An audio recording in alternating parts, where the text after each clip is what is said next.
Selamat siang dan salam sejahtera untuk kita semua. Halo pemirsa, jumpa lagi bersama saya Nazwa Ranayardana yang akan menemani selama 3 menit ke depan dalam membahas topik sejarah suatu tempat, yaitu Istana Bogor. Yuk kita simak baik-baik videonya.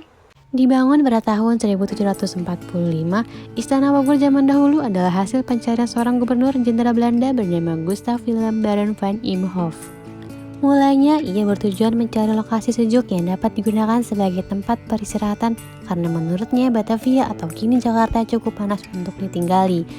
Gubernur Jenderal Van Imhoff kemudian menemukan sebuah kampung yang disebut Kampung Baru pada 10 Agustus 1744. Kemudian pada tahun 1745 ia memerintahkan untuk membangun sebuah rumah yang ia sebut Buitenzorg atau artinya bebas masalah. Menurut sejarah, nama itu juga sebutan untuk daerah tersebut yang sekarang kita kenal dengan daerah Bogor. Lalu tidak lama kemudian ditinggali oleh 38 gubernur jenderal. Istana Bogor zaman dahulu sebelum kemerdekaan Republik Indonesia ditinggali oleh 38 gubernur jenderal Belanda. Tepatnya dari awal pembangunan oleh Gubernur Van Imhoff sampai tahun 1942.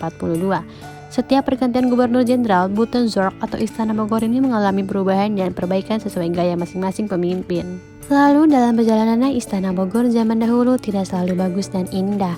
Istana ini setidaknya pernah mengalami kehancuran sebanyak 2 kali, yaitu saat pemberontakan Perang Banten pada tahun 1750 sampai 1754. Di bawah kepemimpinan Kiai Tapa dan Ratu Bagus Buang. Peristiwa kedua, Istana Bogor hancur pada bencana gempa bumi pada tahun 1843. Setelah itu ada Gubernur Jenderal Belanda yang terakhir menduduki Istana Bogor, yaitu Gubernur Jenderal Gerda van Schenborst-Stachauer. Setelah itu ia menyerahkan Buitenzorg kepada Jenderal Imamura saat Jepang menguasai wilayah tersebut.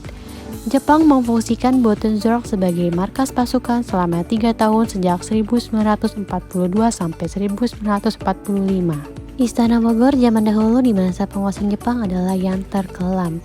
Jepang menggunakan gedung bawah tanah sebagai pencuri tentara Belanda yang tertangkap. Seluruh gedung dicat dengan warna hitam agar tidak mudah diintai, lalu kolam-kolam juga dikeringkan agar tidak memantulkan cahaya, dan juga rusa yang jumlahnya ratusan disembeli untuk dimakan pada prajurit Jepang. Setelah Jepang kalah dan memberikan kemerdekaan kepada Republik Indonesia, Istana Bogor sepenuhnya telah menjadi milik Indonesia. Buitenzorg diserahkan kembali kepada pemerintah Republik Indonesia pada akhir 1949, lalu berganti nama. Setelah itu, dampak kerusakan Istana Kepresidenan Bogor zaman dahulu yang kelam mulai dibersihkan dan diperbaiki dan mulai digunakan oleh pemerintah Indonesia pada Januari 1950. Lalu setelah masa kemerdekaannya, Istana Bogor berfungsi sebagai kantor urusan kepresidenan serta dan kediaman resmi Presiden Republik Indonesia. Tempat ini juga menjadi tempat bersejarah beberapa peristiwa seperti konferensi 5 negara, yaitu India, Pakistan, Burma, Ceylon, dan Indonesia. Itu dia tadi mengenai sejarah suatu tempat, Istana Bogor. Semoga videonya bermanfaat buat pemirsa. Saya Nazwa Ranayardana pamit undur diri dan sampai jumpa.